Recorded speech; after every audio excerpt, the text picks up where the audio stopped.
Sommes-nous immortels sans le savoir? Alors je sais ce que tu penses. Encore un gars qui va me parler de religion, d'ésotérisme ou je ne sais quel complot Illuminati reptilien. Pourtant, ce que je m'apprête à te dire ici n'a rien à voir avec tout ça. Et tu risques bien de changer de point de vue après cette vidéo. Juste avant que la vidéo ne commence, si c'est la première fois que vous m'entendez, enchanté, je suis Plumanocté. Je vous invite à prendre place dans les abonnements et à rétribuer cette vidéo d'un j'aime si le contenu que je vous propose vous plaît. Je vous remercie, sur ce, bonne vidéo.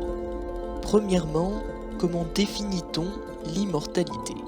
À cette question, vous me répondrez bien volontiers que c'est le fait de ne pas mourir. Très bien, mais allons plus loin. À quelle échelle et quel objet nous intéressons-nous? L'objet de cette vidéo, comme vous l'avez vu au titre, ce serait nous, les humains, et l'immortalité qui sommeille en eux.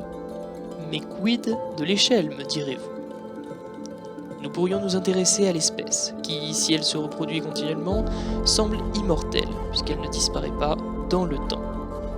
Mais nous voulons une échelle plus petite. On pourrait alors penser à la famille. En effet, une forme d'immortalité pourrait apparaître pour une famille qui a des enfants à chaque génération, puisque elle non plus ne disparaîtrait pas dans le temps.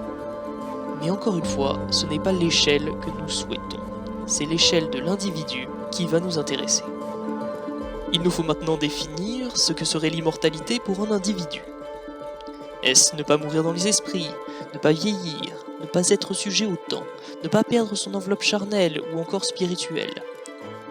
C'est ce que nous allons voir tout de suite. Analysons ces différents cas. Commençons par l'idée d'immortalité dans les esprits. Cette immortalité se baserait sur la conservation de vous, en tant qu'individu, sous forme immatérielle et matérielle. Je m'explique. Des exemples étant sans doute plus parlants, pensez à ces personnes qui ont traversé le temps par leurs écrits, leurs actes, leurs légendes, leurs tableaux ou encore leurs statuts. En quelque sorte, une immortalité liée à l'héritage. Problème, cette immortalité n'est pas pérenne. Au temps long, les traces matérielles de votre passage sur Terre vont disparaître, et les souvenirs que les gens auront gardés de vous s'estomperont avec le temps. Essayons à présent la théorie de l'immortalité dite biologique, le fait de ne pas vieillir. Nous savons qu'actuellement, plusieurs espèces vivant sur Terre sont immortelles en ce sens. Pour n'en citer que deux, la méduse Turritopsis nutricula ou encore le Physarum polycéphalum, aussi nommé blob. Ces deux êtres vivants ne peuvent pas mourir d'une mort dite naturelle de vieillesse. Pour faire vite, la méduse retourne à son état juvénile à chaque fois qu'elle devient, disons, trop âgée, tandis que le blob peut retrouver sa jeunesse après avoir été séché puis réhydraté. Par ailleurs, c'est grâce à ce procédé que le CNRS conserve un blob âgé désormais d'une 60aine d'années. Je ne m'étale pas trop sur ce sujet fascinant, car cette immortalité physique n'est pas encore l'immortalité que nous cherchons. En effet, cette immortalité physique n'est pas encore implémentable dans l'homme, bien que le futur nous réserve bien des surprises. De plus, ces êtres vivants peuvent mourir sous d'autres conditions, comme se faire manger par exemple. Tentons alors le cas de ne pas être sujet au temps. Comment s'extraire du temps? Les plus farfelus d'entre vous pensent peut-être à aller dans un trou noir afin de dilater au maximum le temps. Mais cela s'apparente simplement à mourir très lentement. Les lois de la physique nous indiquent que l'entropie, ou le désordre si vous préférez, ne peut qu'augmenter ou stagner dans l'univers. Autrement dit, vous ne resterez jamais dans un état stable indéfiniment. Votre corps, tel que vous le connaissez, est voué à disparaître. Aucune de ces formes d'immortalité ne semble actuellement nous satisfaire pleinement. Cependant, il en reste une dernière que je veux vous présenter. Pour celle-ci, je vais devoir vous parler de stoïcisme, ou plutôt de leur vision de l'univers, et vous allez voir, c'est assez intéressant. Pour eux, l'univers se nomme le cosmos, ce qui signifie l'ordre. Ils considéraient que cet univers pouvait être en quelque sorte une entité vivante à l'intérieur de laquelle toute chose est en harmonie. Une autre chose intéressante est que les stoïciens considéraient déjà une sorte de concept d'atome, puisqu'ils en avaient conclu que chaque élément ne pouvait être indéfiniment divisé, et que la particule élémentaire qui restait correspondait à cet atome. Enfin, les stoïciens ne sont pas effrayés par la mort, plutôt étrange, non? Eh bien, avant de développer davantage, permettez-moi de citer l'empereur Marc Aurèle. Ce qui est mort ne tombe pas hors du monde. S'il y reste, c'est donc qu'il s'y transforme et s'y résout en ses éléments propres, qui sont à la fois ceux du monde et les siens. Or, ces éléments se transforment à leur tour et n'en murmurent point. La perte de la vie n'est pas autre chose qu'une transformation. Raisin vert, raisin mûr, raisin sec, tout est changement, non pour ne plus être, mais pour devenir ce qui n'est pas encore.